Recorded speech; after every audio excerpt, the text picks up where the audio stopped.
बाबा हमें बहुत सारे ऐसे डायरेक्शन देते हैं। कलह कलेश नहीं करना, है ना, रूठना नहीं, बाबा की निंदा नहीं करानी, और बाबा कहते कि विघन स्वरूप नहीं बनना, कभी भी विघन नहीं डालने। फिर बाबा कहते कि कभी भी किसी को दुख नहीं देना। और बाबा ये भी कहते कि मुख से सदैव रतन निकलने चाहिए, पत्थर नहीं। पत्थर निकलेंगे तो पत्थर बुद्धि बन जाएंगे।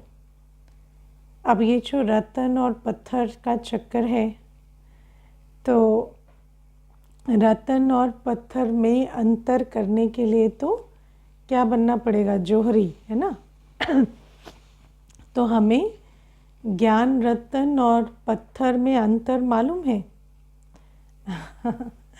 हमें ज्ञान रतन और पत्थर में अंतर मालूम है। पत्थर होते हैं जिनकी कोई वैल्यू नहीं होती, और रतन होते हैं वैल्यूएबल।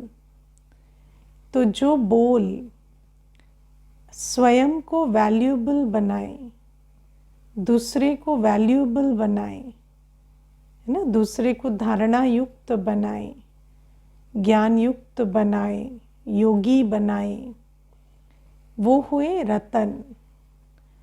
और जो बोल स्वयं को वैल्यूलेस बनाए, है ना, अपनी आप को स्वमान से नीचे लेकर आए, या अन्यों को स्वमान से नीचे लेकर आए, या अन्यों को धारणा करने से, वो जो पत्थर है वो धारण करने से उनके कर्म बिगड़े या बाबा से वो दूर हो जाए, तो वो सारी बातें होती हैं पत्थर।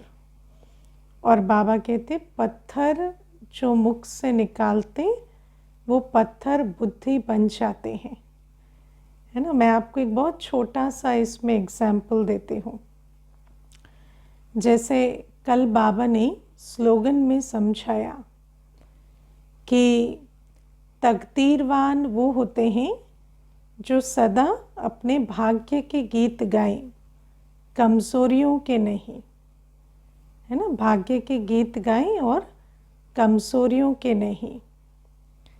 तो मुझे एक भाई बहुत अच्छा प्रश्न पूछ रहे थे कल कि अगर मेरे में ये कमज़ोरी है कि मैं अशुद्ध भोजन खाता हूँ, मैं अमृत वेले सो जाता हूँ, मैं विकारों में जाता हूँ, तो क्या बाबा ये कह रहे हैं कि मैं उसको भूल जाऊँ?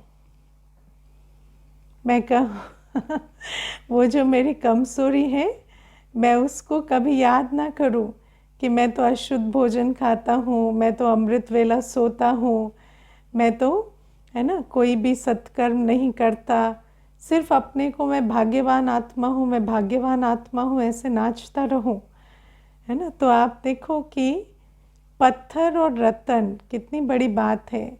अब बाबा की मुरली भी सुनकर यदि हमारी बुद्धि ठीक नहीं है तो हम रतन को भी पत्थर बना सकते हैं, रतन का भी गलत इंटरप्रिटेशन कर सकते हैं। तो बाबा हमें कहते हैं अब ऐसा नहीं है कि हम कोई जो अपनी कमी कमज़ोरी है, मानो अमृत वेला ना करना ये कमी कमज़ोरी नहीं कही जाती, है ना। ऐसा कौन है जो अमृत वेला नहीं कर सकता? अमृत वेला ऐसा कौन है जो अगर अमृत वेला करेगा तो कुछ हो जाएगा उसे? ये कोई कमी कमज़ोरी नहीं है, ये तो श्रीमत का उल्लंघन है ना। कौन है जो अशुद्ध भोजन खाना कोई कमी कमज़ोरी थोड़ी है, ये तो एक मनमत चलाते हैं, करना चाहें तो क्यों नहीं कर सकते। अब मानो अमृत वेले की बात है, अगर देखो दुनिया में ऐसे बहुत लोग हैं जो विदेश की कंपनीज़ में काम करते हैं भारत में रहकर। तो भारत में ख़ास बता रही हूँ, तो मानो यूएस क्लाइंट है तो पूरी रात भी जग कर वो कॉल्स पे रहते हैं और है ना, नौकरी पे रहते हैं क्योंकि उनका टाइम डिफरेंस होता है, तो कोई ऐसा थोड़ी कहते। अब देखो उनका स्लीप साइकिल भी ख़राब हो जाता है क्योंकि पूरी रात जग कर।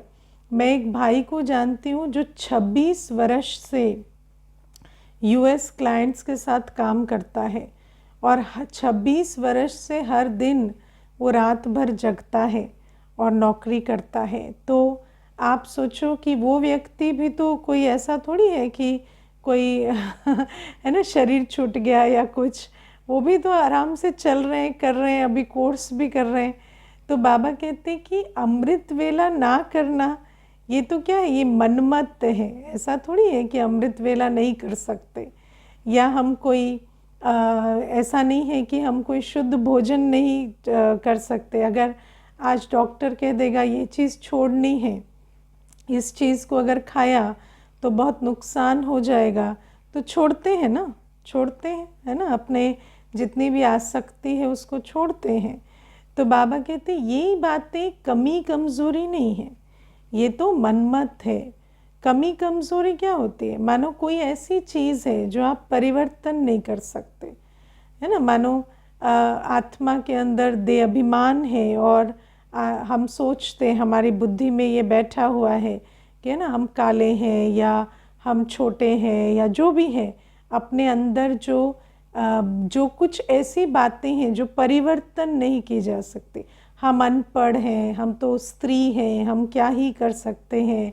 तो दुनिया के हिसाब से, जो देह और देह के भान के हिसाब से जो हमारी बुद्धि में बैठा हुआ है कि मैं कम हूँ, है ना, तो वो उसको बाबा कहते हैं कि उसको बार बार बुद्धि में लाते रहते हैं ना, तो अपना स्वमान कम हो जाता है। तो बाबा कहते उन बातों को हमें छोड़ देना है और अपने भाग्य के गीत गाने हैं कि मुझे बाबा मिला। जब ऊंचे ते ऊंचा बाप मुझे क्या कहता है कि तुम बहुत भाग्यवान हो, और मैं बाबा की श्रीमत पर चलकर अपना वर्तमान और भविष्य दोनों कैसा बना रही हूँ। वर्तमान हीरे तुल्य जीवन और भविष्य स्वर्णिम युग की तैयारी कर रही हूँ। तो उस बात को स्मृति में रखना है।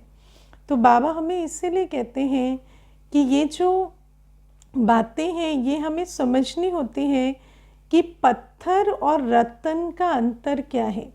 कई बार तो पत्थर और रत्न जो हैं वो देखने में पता चल जाते हैं ना। जैसे अगर कोई ऐसे अपशब्द कह रहा है, कोई आपको बहुत उल्टा बोल रहा है, या आप किसी को बहुत उल्टी बातें बोल रहे हैं, तो हाँ पता चलता है ये पत्थर है। लेकिन कई बार ऐसा भी होता है कि बात स्ट्रिक्टली कही जा रही है ना, उसका स्वरूप जो है वो स्ट्रिक्ट है। क्यों स्ट्रिक्टली कही जा रही है? क्योंकि वो बात धारण करनी ज़रूरी है, लेकिन वो है रतन, है ना, है रतन, क्योंकि इशारा दिया जा रहा है कि ये करो, ये मत करो, अगर ये नहीं करेंगे तो आगे पछताएंगे। तो बाबा भी जैसे, बाबा तो पत्थर नहीं मारते ना, बाबा तो ज्ञान रतन देते हैं, लेकिन मुरली में कई बातें बाबा बहुत स्ट्रिक्टली कहते हैं। तो बाबा कहते हैं कि वो भी क्या है, वो भी ज्ञान रतन है। तो कई बार क्या होता कि जो स्वरूप है, अगर हम जौहरी नहीं हैं तो हम जान नहीं पाते। कोई बात स्ट्रिक्टली कही गई तो वो बुरी बात है, और कोई बात प्यार से कही गई तो वो अच्छी बात है, ऐसा ज़रूरी नहीं। कई बार आप प्यार से किसी को ताना भी मार सकते हैं है ना, और स्ट्रिक्टली किसी को अच्छी समझाने भी दे सकते हैं। तो बाबा कहते हैं पत्थर और रतन का अंतर आत्मा को समझना पड़ेगा। फिर आजकल जो मैं समझती हूँ, जो आजकल मैंने बहुत ऑब्ज़र्व किया है कि आजकल पत्थर को रतन की तरह शोकेस करने की एक चलन चली हुई है ना। जैसे कई बार दुनिया में ऐसी मतें दी जाती हैं जो हैं तो उल्टी, है ना, लेकिन वो जो मतें हैं वो इस प्रकार से दी जाती हैं जिससे वो कोई बहुत बड़ी ज्ञान की बात है।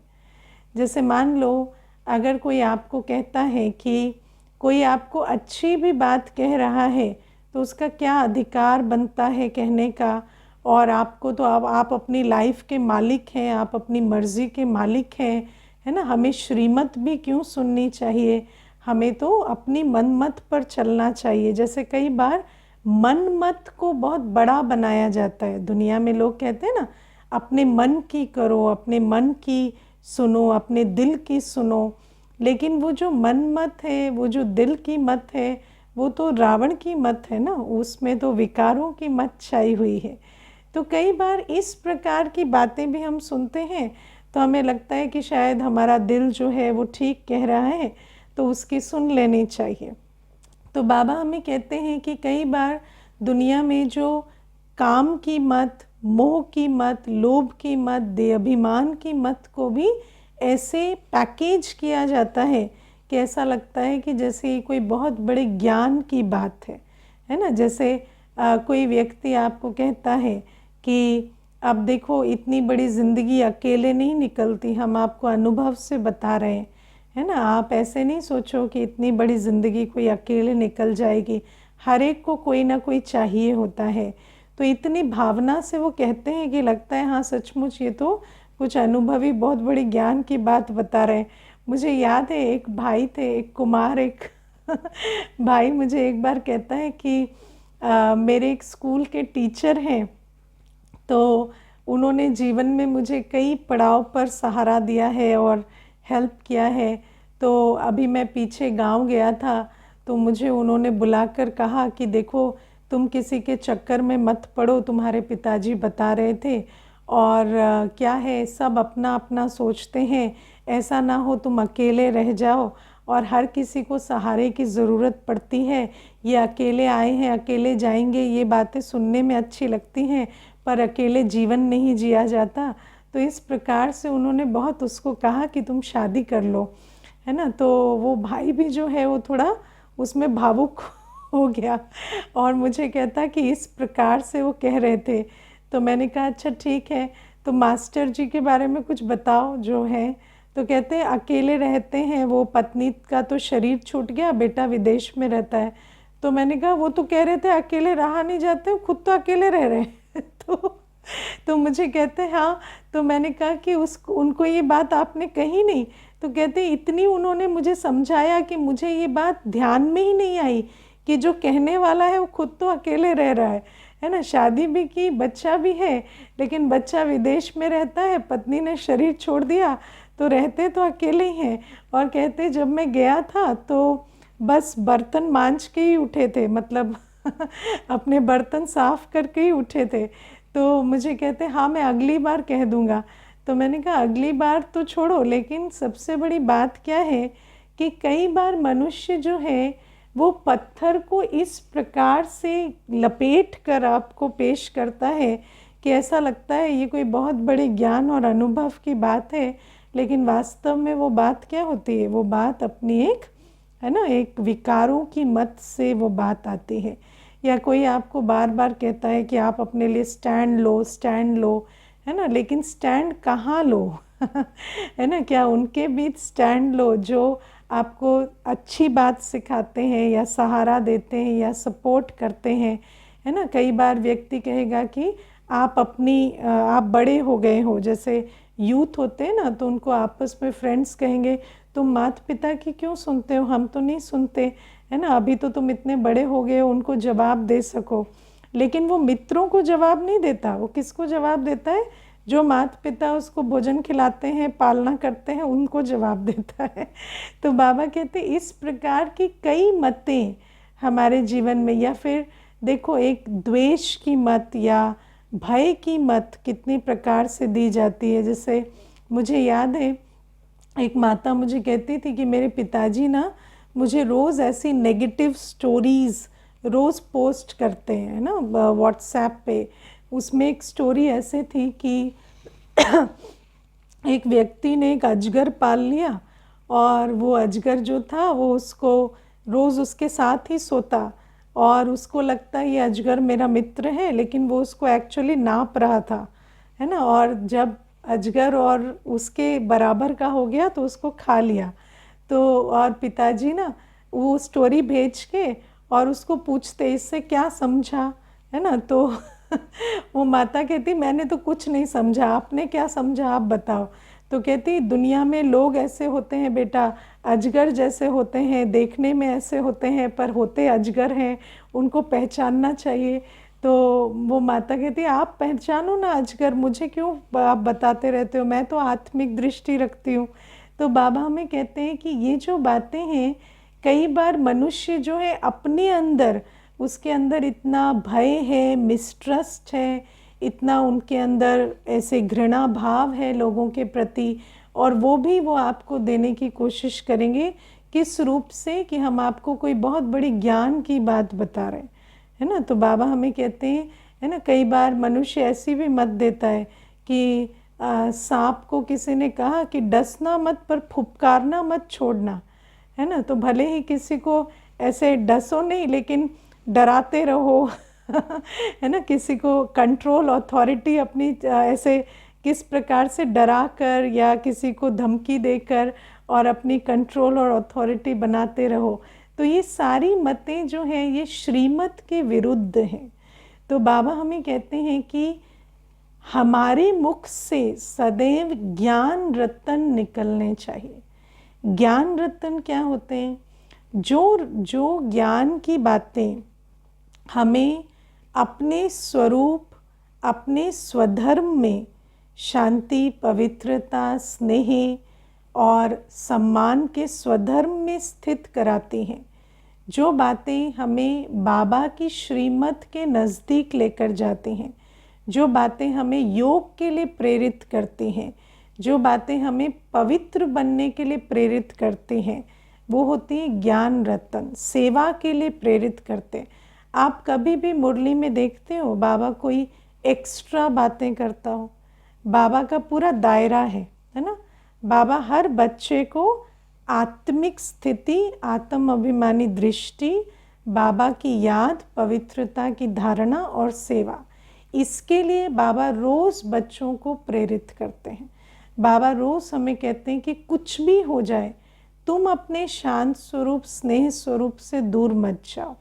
तो जब हम भी किसी भी आत्मा से मिलते हैं, या हम अपने साथ भी, स्व के साथ भी जब बातचीत करते हैं, तो हमारी अपने साथ भी कॉन्वर्सेशन कैसे होनी चाहिए? मुरली के आधार से होनी चाहिए। जैसे बाबा हमारा अटेंशन आत्मा की तरफ, बाबा हमारा अटेंशन बाबा को याद करने की तरफ, या पवित्रता की धारणा की तरफ, या सेवा की तरफ खिंचवाते हैं, ऐसे हमें अपना ध्यान भी उस तरफ खिंचवाना है, अपने से बात करके। और अन्यों से भी हम जब मिलते हैं, जुलते हैं, बातचीत करते हैं, तो उनका अटेंशन भी उस तरफ खिंचवाना है।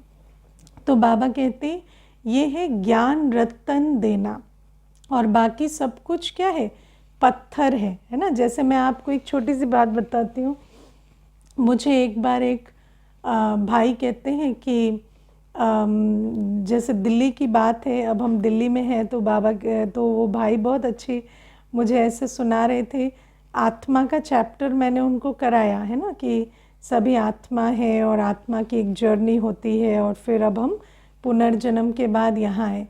फिर वो मुझे कहते धीरे धीरे वो बात करने लगे, और नए नए आते हैं तो थोड़ा बात भी करनी होती है। तो वो वहाँ पर मुझे कहते हाँ, पर वो तो सब ठीक है कि सब आत्मा है, बात तो सही है, लेकिन ये जो दिल्ली में ना, दिल्ली में थोड़ा सबके अंदर ना एक डिफरेंट तरह का वाइब है और ऐसे कर करके वो दिल्ली का इतिहास और किस प्रकार से है ना सोशियोलॉजिकली दिल्ली डेवलप हुआ, और क्यों यहाँ के लोग इस प्रकार के एटीट्यूड वाले हैं, ऐसी सारी बातें उन्होंने बता दी। और फिर वो कहते हैं हाँ, आत्मिक दृष्टि तो रखनी चाहिए, लेकिन थोड़ा ना दिल्ली वालों में ये बात रहती है तो मैंने उनको कहा कि आप थोड़ा थोड़ा करके आप काफ़ी जो है इस तरह से बोल चुके हैं कि आत्मिक दृष्टि के सिवाय हमें ये दृष्टि रखनी चाहिए कि ये दिल्ली से है, ये पंजाब से है, ये गुजरात से है, ये बिहार से। वो कहते नहीं, पर ये ट्रेट जो है ना दीदी, ये रहते हैं, अब क्या करें इसमें। तो क्या है कि मनुष्य जो है वो कितनी प्रकार की बातें जो सोशल स्टडीज़ करते हैं और धर्म की स्टडी करते हैं, हिस्ट्री पढ़ते हैं, और वहाँ से भी कितनी सारी बातें लाकर आपको सुनाएंगे, और फिर आपके अंदर ये धारणा आएगी, अच्छा फला धर्म वाले, फला स्टेट वाले, फला ऐसे वाले इस प्रकार के होते हैं, और आपकी जो वृत्ति है उनके प्रति वो फिर स्नेह सम्मान की या ऐसी नहीं रहेगी कि ये तो आत्मा है। तो बाबा हमें कहते हैं इस प्रकार से हमें पत्थर और रत्न में अंतर करना है। दुनिया में मेरे तेरे की भावना बढ़ाने वाली बहुत मतें हैं, और वो जो मेरे तेरे की भावना बढ़ाने वाली मतें हैं वो भी उसी प्रकार से दी जाती है कि हम तो सोशियोलॉजी की बात कर रहे हैं, हम तो साइकोलॉजी की बात कर रहे हैं, है ना। या फिर आप देखो, आप किसी, वैसे भी आजकल क्या है, बातचीत में भी बात करेंगे तो व्यक्ति कहेगा कि आपके अंदर ये वाली कमी है या पर्सनालिटी डिसऑर्डर है, लेकिन वो इस कारण से है क्योंकि आपके पेरेंट्स ऐसे थे। अब पेरेंट्स ऐसे थे तो आपका क्या कसूर है, लेकिन क्या करें, अब पर्सनालिटी डिसऑर्डर है तो है, लेकिन आत्मा का हमने अटेंशन किस बात पे खिंचवा दिया कि आपके अंदर ये कमी कमज़ोरी है।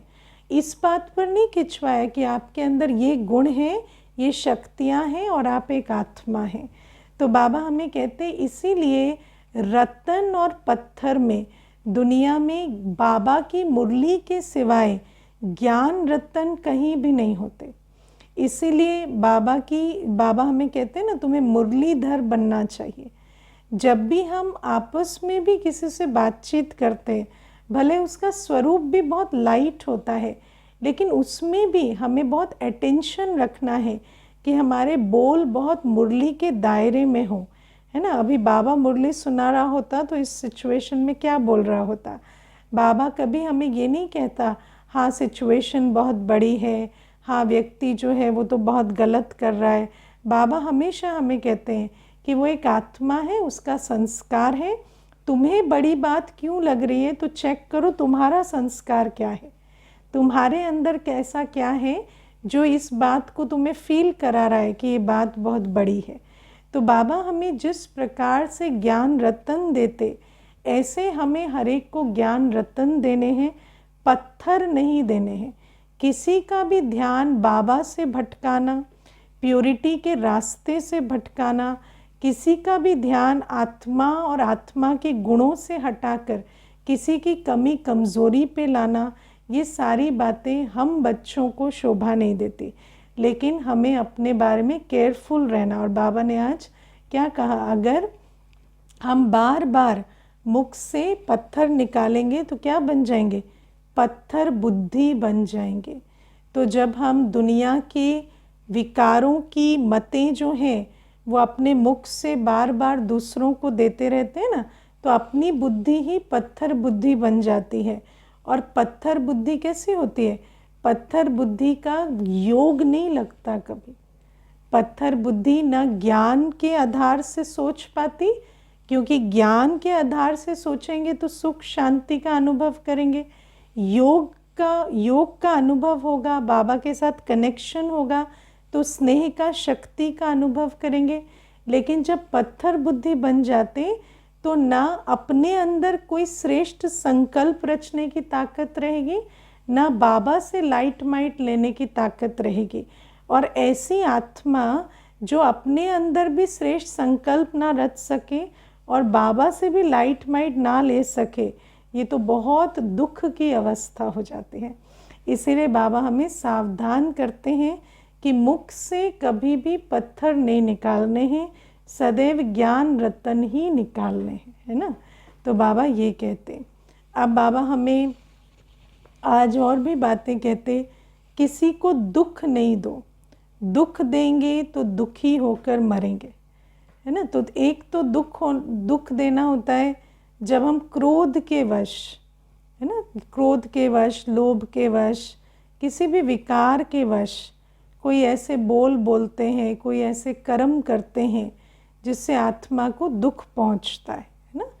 दूसरा, अगर हम कर्म की गति के हिसाब से देखें तो किसी भी आत्मा को जब हम बाबा से दूर करते हैं, जब हम किसी आत्मा को स्वमान से नीचे लेकर आते हैं, जब हम किसी आत्मा को श्रेष्ठ कर्मों के बजाय, है ना, भ्रष्ट कर्मों की प्रेरणा देते हैं, तो ये दुख देना होता है ना, बहुत ये दुख देना, दुख लेना, ये बड़ी है ना गुह्य कर्म की गति है। जैसे मैं आपको बहुत छोटी सी एक बात बताती हूँ। हम कहानी सुनते थे ना बचपन में कि एक बच्चे ने चोरी की तो माँ ने कुछ नहीं कहा, पेंसिल चुराई और माँ ने कुछ नहीं कहा। तो कल बड़ा चोर हो गया, तो जब पकड़ा गया और पुलिस ले जाने लगी तो माँ को ही बोला कि मुझे पहले क्यों नहीं रोका। तो अब आप देखो कि जब छोटा है तो माँ ने क्या सोचा कि अगर अभी इसे डांटेंगे तो दुख मिलेगा, लेकिन वहाँ अगर डांट दिया होता तो अच्छा होता ना वहाँ अगर थोड़ा स्ट्रिक्टली बोला होता तो अच्छा होता।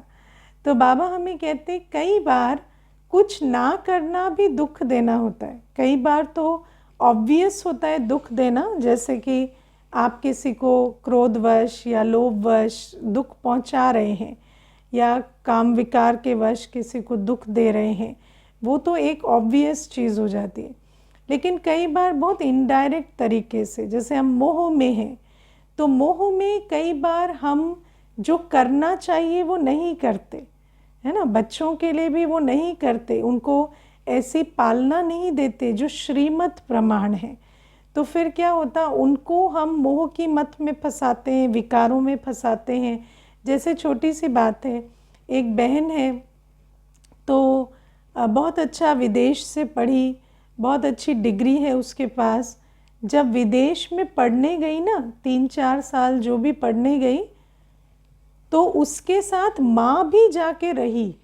आप सोचो, माँ जाके रहना विदेश में बच्चे के साथ कितना मुश्किल होता होगा, कितना बार बार वीज़ा लगवाना, बार बार वो एक्सपायर हो फिर आए, ऐसे कर करके। लेकिन इतना उसका बच्ची के प्रति मोह था कि पूरा विदेश में भी साथ साथ में रही और बच्ची को कुछ भी करने नहीं देती थी। सिर्फ तुम पढ़ो, मैं तुम्हारा जूते भी साफ़ कर दूंगी, खाना भी बना दूंगी, सब कुछ कर दूंगी। बच्ची चिल्लाए तो माँ प्यार से सुने। तो इस प्रकार से चली। आज वो बच्ची क्या है, वो कहीं नौकरी नहीं कर पाती और बहुत एंग्जाइटी में रहती है ना। उसने कहीं नौकरी नहीं की, जहाँ नौकरी करे तो वहाँ उसे कोई भी ऊंची आवाज़ में बोले तो वो उस नौकरी को छोड़ दे। तो ये भी क्या है, कई बार हम आत्माओं को मोहवश ऐसा बना देते हैं कि उनको जहाँ हमें करेक्शन देना चाहिए, जहाँ हमें उनको स्ट्रक्चर देना चाहिए, जिस बात में उनको सपोर्ट नहीं देकर समझानी देनी चाहिए, वो भी हम नहीं करते। और हमें डर क्या होता है कि ये हमसे रूठ ना जाए या ये हमारे बने रहें। तो बाबा कहते ये मोह के वश भी हम बहुत बार दुख देने के कारण बनते हैं। और आज वो बच्ची क्या करती है, सारे दिन माँ को ही कहती है कि आपकी वजह से मेरी जीवन खराब हो गई, है ना। तो बाबा हमें कहते हैं कि किसी को भी दुख नहीं देना है। दुख देना क्या होता है या दुख दे रहे हैं या नहीं, उसके लिए भी ज्ञान स्वरूप होकर बहुत अच्छी चेकिंग करनी पड़ती है। फिर बाबा हमें आज कहते हैं रूठना नहीं है बाबा से, है ना। आपस में भी नहीं रूठना है, बाबा से भी नहीं रूठना है। लेकिन इस पॉइंट को ज़्यादा नहीं समझाऊंगी क्योंकि इस पर अभी 2-3 दिन पहले पूरी क्लास कराई थी कि रूठने का जो संस्कार है उसको चेक करके छोड़ना है। फिर बाबा हमें आज और समझाने देते हैं, कलेश नहीं करना, कलह कलेश, है ना बाबा कहते कलह होता है ना, तो जहाँ कलह होता है वहाँ पर पानी के मटके भी सूख जाते हैं। तो बाबा कहते हैं ऐसा कलह नहीं करना। कलह करते हैं कोई, हाँ, छोटी छोटी बातों को लेकर बहुत कलेश करना कईयों की आदत होती है ना। तो बाबा कहते हैं ऐसे घर का वायुमंडल ऐसा नहीं बनाना है कि हर समय खुद भी असंतुष्ट रहें और दूसरे को भी हर बात में, है ना, असंतुष्ट करें। क्योंकि आप देखो हर आत्मा के संस्कार अलग अलग हैं। ठीक है, कई बातें देखने में बोलनी भी पड़ती हैं, लेकिन बोलने में भी समय देखकर अपने भावनाओं को ठीक कर कर प्यार से समझानी देकर बोलना है। अगर बार बार सिर्फ कलह कलेश करेंगे तो कुछ नहीं होता। सिर्फ वहाँ जो आपस में वायुमंडल है वो खराब हो जाता है। मुझे याद है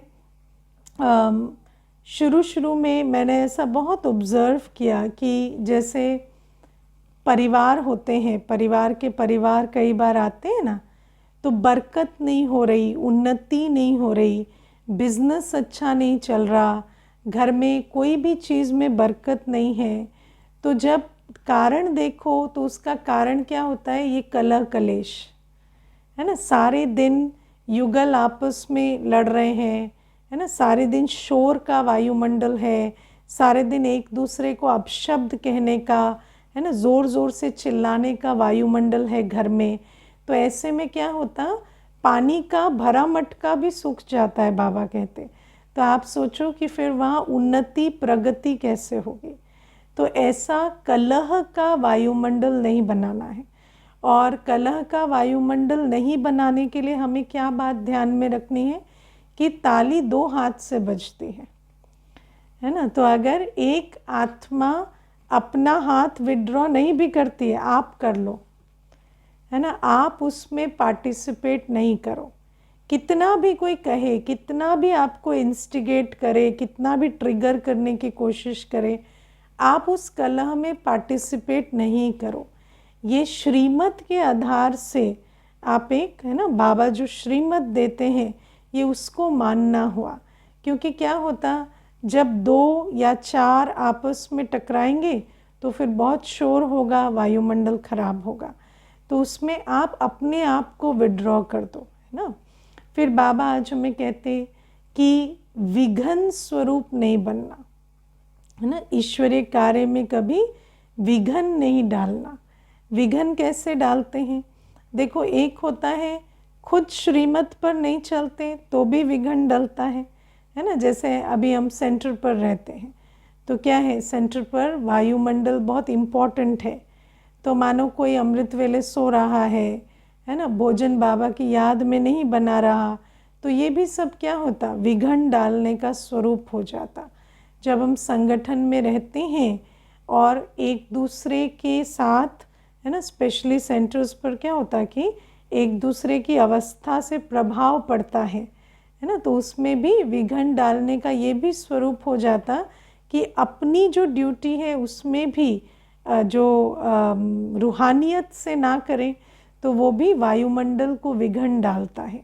और फिर जैसे बाहर रहते हैं, है ना, तो बाबा हमें कहते विघन ना डालें किसी भी आत्मा को। जो आत्मा ज्ञानी, योगी, सेवाधारी, पवित्र बनने की कोशिश कर रही है, उसको अगर हम उसकी बुद्धि फिराते हैं, अपनी वाणी से, अपने कर्मों से उसको भटकाते हैं, तो ये भी क्या हो गया, विघन डालना हो गया। तो बाबा ये भी कहते हैं कि विघन किसी को हमें नहीं डालना है। किसी आत्मा की प्रगति में, स्वउन्नति में और सेवा में अड़चन डालना, इसको कहेंगे कि विघन डालने का स्वरूप बने। तो ऐसा हमें किसी के लिए विघन स्वरूप नहीं बनना। कोई सेवा कर रहा है उसके बारे में उल्टी बातें फैला देना, कोई पुरुषार्थ कर रहा है उसको, है ना, उसको रोकना, है ना, किसी भी बात से उसको अड़चन डालना, ये सारी बातें क्या है, विघन डालने का स्वरूप होती हैं। फिर इसमें आज बाबा हमें वरदान में बहुत अच्छी बात कहते कि स्वयं भी निर्विघ्न रहो और अन्यों को भी निर्विघ्न बनाओ। एक होता है विघ्न दूसरे को मत डालो, वो तो समझ में आया। अच्छा, अब कोई आपको विघ्न डाले, परिस्थिति से विघ्न पड़े, तो उसमें क्या करना है, तो आपको पहले तो ये समझना है कि विघ्न नहीं है, विघ्न तो कलयुग का सत्य है संगम युग का सत्य है। ऐसा हो सकता है क्या कि आप ऐसे देवता बन जाए और कोई भी अड़चन ना आए कोई भी बात ना हो, कोई भी आपको तंग ना करे, ड्रामा भी पूरा साथ दे, ऐसा तो नहीं हो सकता ना। कुछ ना कुछ बातें तो आएंगी। और बाबा ने हमें बहुत अच्छी एक बात बताई है कि विघ्न आगे बढ़ने का साधन है ना। जब हम ज्ञान में नहीं थे ना, तो हमें रूहानी शक्ति क्या होती है नहीं मालूम था। बाबा ने, मुझे याद है जब मैंने कोर्स किया और 8 शक्तियों का परिचय मिला। तो मैंने उस बहन को कहा कि ये कैसे शक्ति होती है, एडजस्ट करने की शक्ति, है ना, समाने की शक्ति, ये तो मैंने कभी सुना ही नहीं कि सहने की शक्ति ऐसा कभी नहीं सुना कि ये शक्तियाँ होती हैं। क्योंकि हम लोग तो सोचते हैं ना कि शक्ति माना जो दूसरे को कंट्रोल करे, दूसरा आपको जी हजूरी करे, वो शक्ति होती है। लेकिन बाबा ने हमें शक्तियों का रहस्य बताया कि शक्तियाँ क्या होती है ना। तो ये 8 शक्तियाँ बहुत अनोखी शक्ति हैं कि सहना, समाना, है ना, या सामना करना या परखना, निर्णय करना, विस्तार को संकीर्ण करना, सहयोग देना, ये शक्तियाँ हैं। तो बाबा हमें कहते हैं कि जब विघ्न आते हैं तो विघ्न आपको शक्ति स्वरूप बनाते हैं। इन शक्तियों की धारणा विघ्नों में ही होती है। और बाबा कहते हैं कि निर्विघ्न बनना माना विघ्न आपको शक्ति स्वरूप बनाने का साधन बने, विघ्न आपको रुकने की वजह ना दे दे ना। निर्विघ्न रहना मतलब ये नहीं होता कि विघ्न ना आए, बातें तो आएंगी, लेकिन वो बातें आपको और ही अनुभवी बनाने का, शक्ति स्वरूप बनाने का साधन बन जाएं। बातें आपके स्वपुरुषार्थ या सेवा में रुकावट ना डाल सके। और बाबा कहते हैं जब हम बच्चे ऐसे स्वयं को निर्विघ्न बनाते हैं ना, तो हमारे आसपास वायुमंडल ऐसा बनता है, क्योंकि एक समय पर कई आत्माएं सेम पेपर दे रही होती है ना। तो जब आप एक पेपर को पार कर कर अपना पुरुषार्थ और सेवा कायम रखते हैं, तो क्या होता, अन्य आत्माओं को भी उससे प्रेरणा मिलती है और वो आत्माएं भी उस विघ्न को पार करने की समझ और शक्ति आपके एग्जाम्पल से ले लेती हैं। तो बाबा कहते ऐसे वायुमंडल बनाना है जिसमें अनेकों को शक्ति की प्रेरणा मिले। तो एक है विघ्न स्वरूप नहीं बनना, दूसरा है खुद निर्विघ्न रहना। कितनी भी बात आ जाए, बड़ी से बड़ी बात आ जाए, मेरा याद का चार्ट, पुरुषार्थ, सेवा रुके नहीं, है ना, और ही तीव्र हो जाए। तो बाबा कहते ये है निर्विघ्न बनना और दूसरों को निर्विघ्न बनाना अपने एग्जाम्पल से। क्योंकि जब आप एक परिस्थिति को बहुत आराम से पार करते हैं तो देखने वाले को भी पता चलता है कि हाँ, ऐसी परिस्थिति जब मेरे जीवन में आए तो मुझे कैसे उसे पार करना है। अच्छा, ओम शांति।